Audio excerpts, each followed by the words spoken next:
After a day full of action yesterday, street-side ayam bakar, ancient cave paintings, a hidden caste village, and that ikan and udang feast, we're up early and straight to a proper, local choto Makassar joint.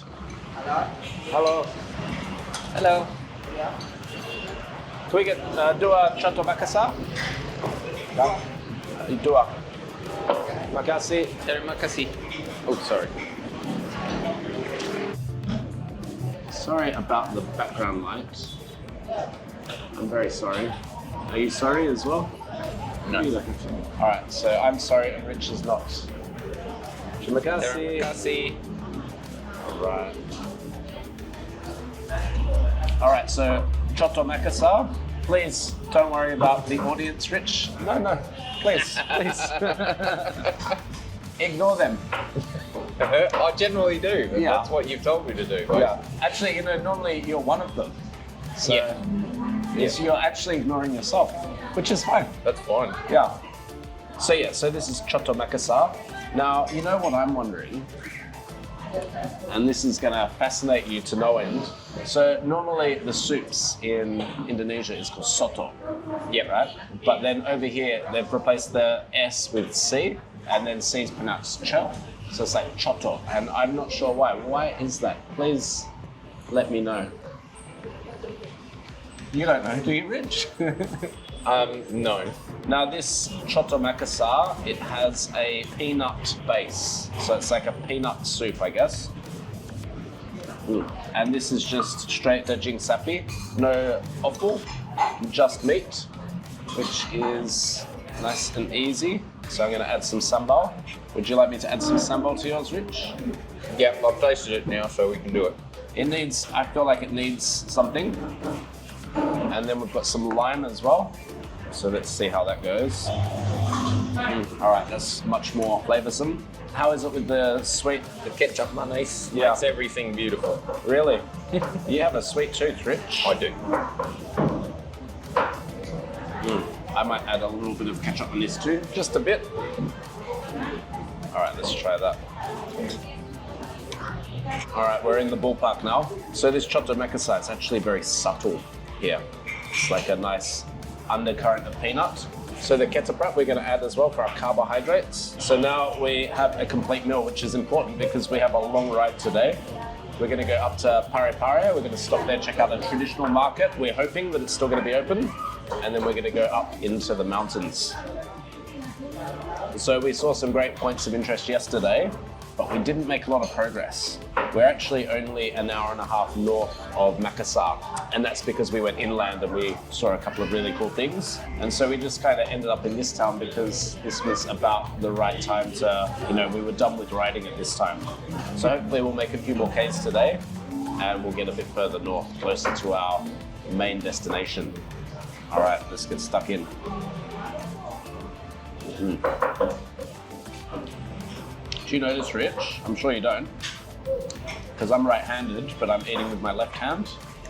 So you got to eat that way so people can see properly? So I don't have my hand just in front of my face. See the sacrifices. Never noticed that. The sacrifices you make as a food blogger. So yeah, thoughts on choto Makassar? Your first experience of choto Makassar? Pretty much most dishes that we've come across, it's made so you can add flavour to it.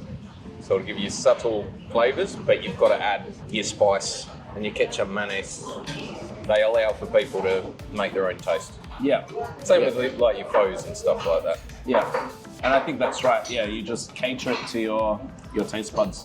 I did have the pallubasa the other day, and that is not too dissimilar to this, but it's like a roasted coconut base instead of a peanut base. But this is the lightest choto Makassar I've had. I think I had it in Jakarta once, and I feel like it was a lot more thick, a lot more dense. This place seems pretty popular with the locals, so I'm with them.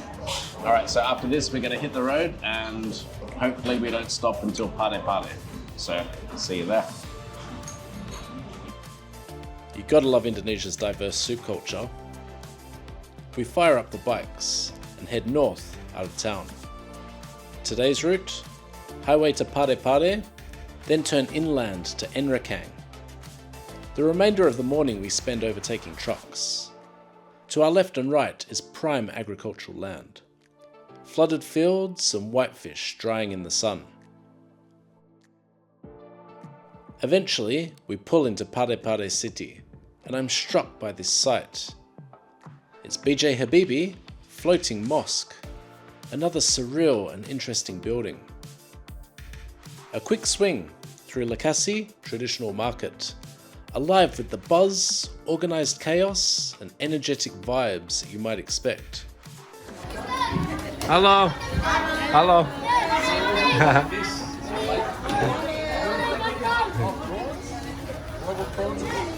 Udang. Udang. Indonesia udang. Oh, look at these little fat tomatoes. Tomato. Yeah. Give me money. Why? You give me money. Produce and people, and ikan and ayam and so much more. And what can I say? We're pretty popular here. We are quite popular in this random market in Pare Pare, as you can see. Yeah, we'll take it. I'll take popularity in any form, because I never got any at school. Back on the bikes and we start climbing, rising in elevation as the coast disappears behind us. Air gets cooler, roads quieter, and the kilometers become easy as the afternoon grows long. We make good time and roll into little Enrekang with hours of daylight left. It's a chill little country town. The cats are living their best lives, and there's good vibes in every direction. Golden hour hits, so the drone goes up, and the town looks even better from up here.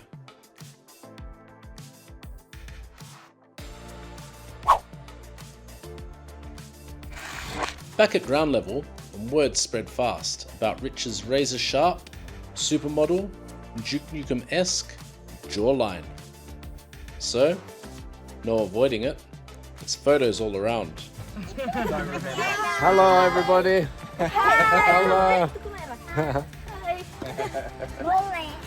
Bule, yeah, that's us. Especially him. The sun drops and our stomachs start to growl. Over to you then, boys. I think that's it. What a feast. Not you, I mean the food, Richard. Good heavens. I understand. Okay. So a little town called Enrekang, really nice little place. It feels like country vibes. It's like a nice country town, all the kids are playing. The food is, I couldn't find anything particularly interesting. It's all like kind of basic Indonesian fare. You got ayam goreng, mie goreng, you've got these udang something. Peyek udang. Actually, they're nice. They're really nice. Anyway, they are actually, that is really nice. What do you think of the squid? It's a earthy flavour. Not sure about it. I probably like the flavour. Not my favourite. Today was a bit of a grind. We didn't take in too many points of interest. We were just kind of trying to make kilometres. So tomorrow we've got an easy ride to Tana Toraja, which is the main point of interest for this whole trip. Anyway, let's eat some chumi, squid. It's like spicy, yeah, a bit dull and earthy, right? Yeah. Not my favourite thing. We've got some ayam goreng. It looks like the coating is this. Right, it's good. These guys know how to deep fry, I think. I gotta say. I will hit the mie goreng now.